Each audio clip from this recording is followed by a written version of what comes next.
Olá, bom dia. Você está com Fernando Alberto, sempre por perto em 3 pontos, nessa quarta-feira, dia 27 de novembro de 2019. E os 3 pontos de hoje nos trazem boas reflexões. Afinal de contas, o ministro Paulo Guedes ontem falou sobre o AI-5 e deu polêmica.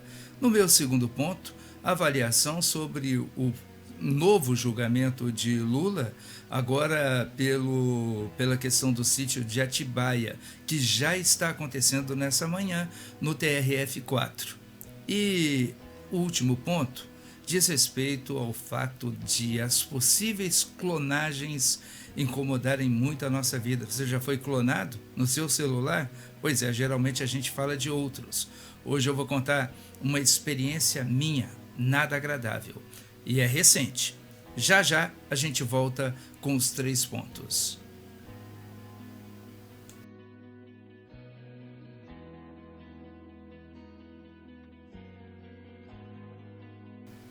Em primeiro lugar, nós precisamos avaliar o contexto da fala do ministro Paulo Guedes, que em tempo algum expressou estabelecer aí, em relação ao AI-5, a sua predileção. O que ele estava mostrando em sua fala, aqui neste primeiro ponto, enquanto comentamos a polêmica que foi trazida pela questão do ato constitucional que poderia remover do contexto os gestores do Congresso, do Supremo, por uma ação do Executivo legitimada pelas forças militares, certamente estava colocada diante da radicalização proposta pelos próprios setores de esquerda. O que ele estava colocando é exatamente uma condição como aquilo que aconteceu no Chile, que aconteceu em outros lugares, onde os setores de esquerda tentam desestabilizar os governos dos países com manifestações violentas e desproporcionais à democracia. E quando entra-se no contexto de uma verdadeira confusão, onde a democracia é rasgada, onde se pretende trazer desordem, violência, destruições, como é próprio de algumas manifestações, especialmente das alas de esquerda aqui no Brasil, certamente um ato interventor se faria necessário. É isso que está sendo colocado. Então, ele não disse, eu estou solicitando o AI-5 ou penso em solicitar o AI-5. Não, ele está dizendo, entendam aqueles que ainda falam em alguma intervenção militar diante dos quadros possíveis, se possivelmente acontecerem, como aconteceram em outros lugares. É simples assim, né? Colocando que, de fato, precisa se manter a garantia da lei, da ordem e da democracia. É exatamente o contrário, é a defesa da democracia. Afinal de contas, quando alguém não aceita aqueles que foram legitimamente eleitos, e é o que tem acontecido na prática contra esse governo, né? Não há um dia sequer que a mídia brasileira, que os setores políticos que não concordam com a gestão de Bolsonaro e outros setores midiáticos e tantos outros setores trabalham insistentemente, velada ou explicitamente, contra o êxito desse governo. Até então, isso se aceita no nível democrático. Agora, quando as manifestações se tornam, então, agressivas, violentas, quando se tornam, de fato, incitadas por esses setores para que possam acontecer e desestabilizar a nação, não resta, é claro, um outro ato, senão um ato interventor. Então, o ministro Paulo Guedes está sendo simplesmente lógico quando coloca a sua fala, né? Se por um lado se pode dizer que, como Lula disse, como tantos outros disseram, e como os líderes de esquerda no Brasil disseram, vamos incendiar a nação, vamos botar fogo na nação, precisamos ir para cima deles. Ora, quando isso começa a acontecer, meu filho, e se isso se torna factual, não tem outro caminho, não. É realmente chamar aí as Forças Armadas e enquadrar todo mundo que precisa ser enquadrado. Ponto final, é garantia da lei e da ordem. Não tem essa questão, não. Ah, porque está falando contra a democracia. Contra a democracia estão falando aqueles que estão aí trabalhando de maneira insidiosa contra a estabilidade da nação. E olha que eles estão em vários lugares. Não é só entre os setores da esquerda, não. Os de centro, os maquiados políticos e tantos outros aí estão fazendo absurdos, sejam eles no judiciário, no Congresso, no Senado, na Câmara, né, e em tantos outros lugares. Então a gente precisa entender o contexto da fala sem mimimi, tá? Porque a esquerda pode tudo. Né? Pode falar que vai botar fogo na nação, pode incitar manifestações violentas, basta uma fala de alguém analisando de uma forma sensata o que seria um quadro drástico, que aí todo mundo começa a se postular, não, isso é ditatorial, isso é arrogante. Quero lembrar aos senhores que falam isso, que a dona Dilma Rousseff tentou acionar o exército para impedir o seu impeachment. Né? Isso não veio a público não, mas todos os que acompanham os bastidores sabem que ela tentou incitar ali o exército de então, o comando militar de então, e recebeu um revés que ela não esperava. Então, minha gente, menos aí, né? Vamos avaliar sem paixões, mas avaliar com a verdade. Essa é a minha primeira abordagem.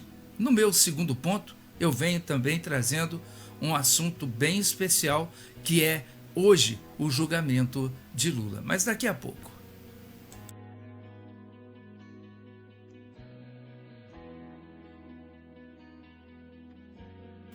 E não é que Lula não conseguiu impedir que o julgamento quanto ao sítio de Atibaia fosse efetivado?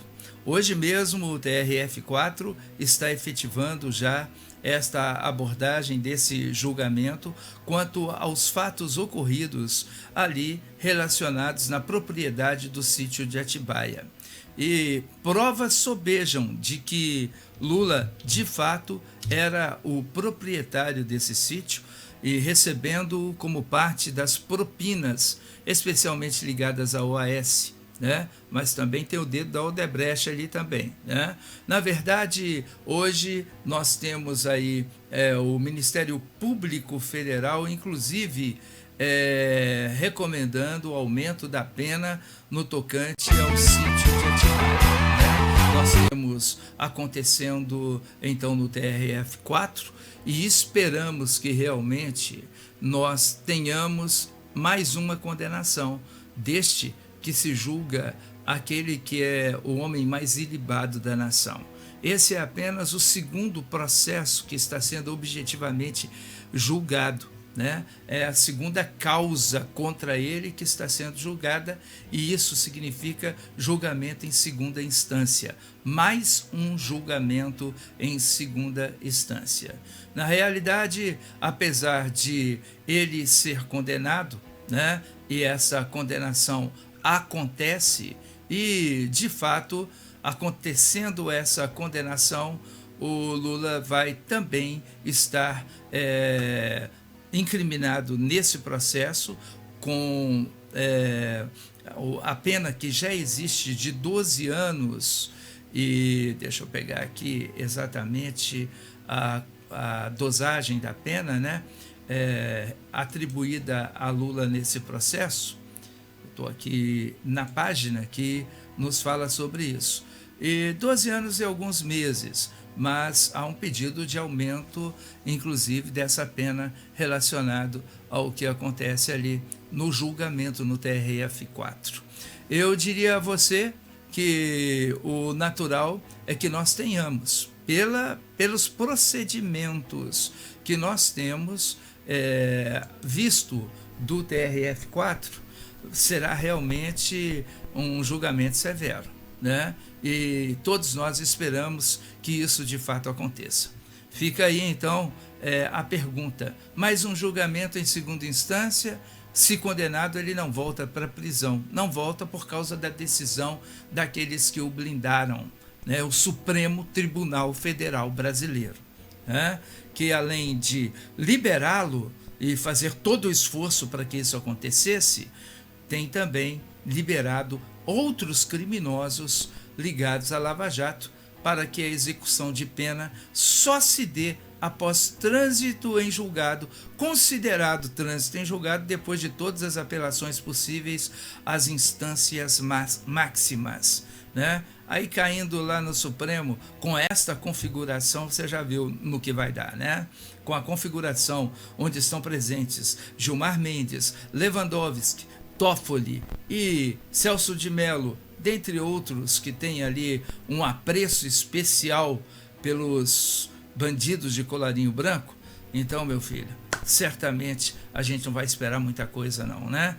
Certamente Lula tem horizontes no Supremo, neste Supremo atual, que são muito favoráveis, né, para a continuidade dos seus atos corruptivos.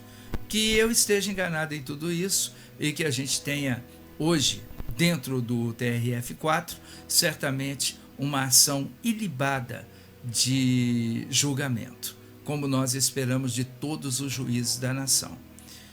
Daqui a pouco eu venho contando uma experiência pessoal de uma suposta clonagem, mas não foi bem clonagem o que aconteceu e você vai entender. Um grande abraço, a gente volta já.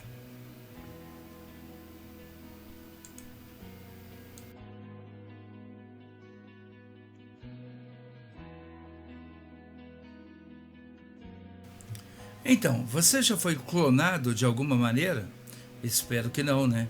Mas às vezes nós encontramos essa possibilidade quanto aos números de celulares. No meu caso, não houve uma clonagem de número de celular.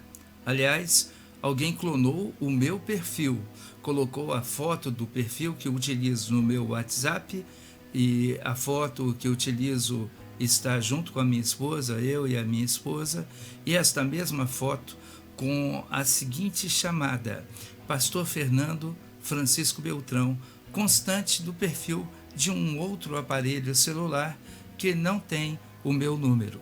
Meu número todos conhecem, está aí no Facebook, é o número 4698 98401 6615, e o número em questão é 9102 6514. Descobri ontem que esse número de telefone da região 46 usa no WhatsApp a mesma foto minha e de minha esposa Ruth, enviando mensagens de aconselhamento como se de mim partisse. Na verdade, se algum dos meus contatos recebeu alguma mensagem deste número, seja de aconselhamento, pedido de dinheiro ou favores, ou de qualquer outra natureza, desconsidere e me informe, por favor, né? Me informe pelo meu número pessoal, 984016615, e as providências legais, claro, já estão sendo tomadas, mas gostaria de deixar informado a todos os meus contatos a respeito desse absurdo. Certamente é algo que não é novo, acontece, e aqui mesmo em Francisco Beltrão aconteceu sim com uma clonagem também de imagem da pastora Patrícia, e todo mundo sabe no que deu, qual foi de fato a maldade que lhe fora causada, e agora acontece comigo com esse número, em uma situação que chegou a mim, uma situação de uma pessoa que havia recebido aconselhamentos como se fossem meus. E aí fica claro, estabelecido que eu preciso publicizar isso para que outras pessoas não sejam lesadas dessa maneira e que possam sim estar precavidas. Se isso aconteceu de alguma maneira, por favor, me informe ou faça aí para mim o registro do print e mande para mim, por favor, porque nós estamos tomando as devidas providências legais quanto ao assunto. É uma pena que pessoas tenham tamanha criatividade para o mal.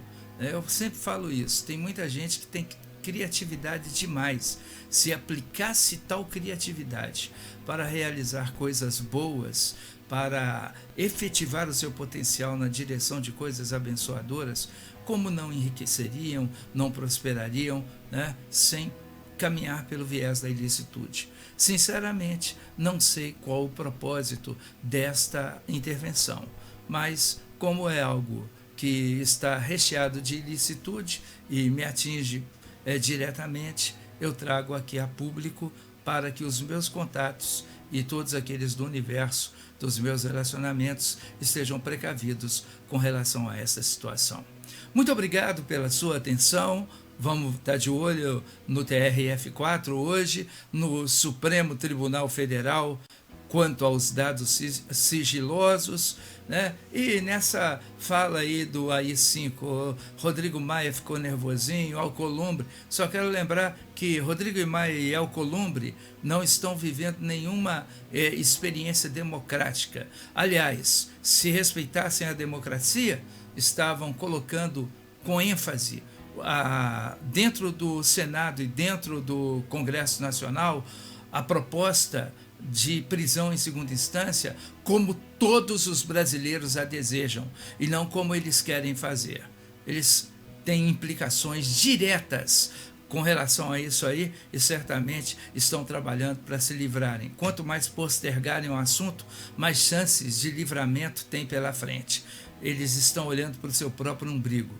Maia e Alcolumbre vêm falar em democracia, questionar Paulo Guedes. Ora, se ponham no lugar de vocês, porque o que vocês inspiram é tudo, menos confiança na nação. Um grande abraço e até a próxima vez com Fernando Alberto, sempre por perto em 3 pontos.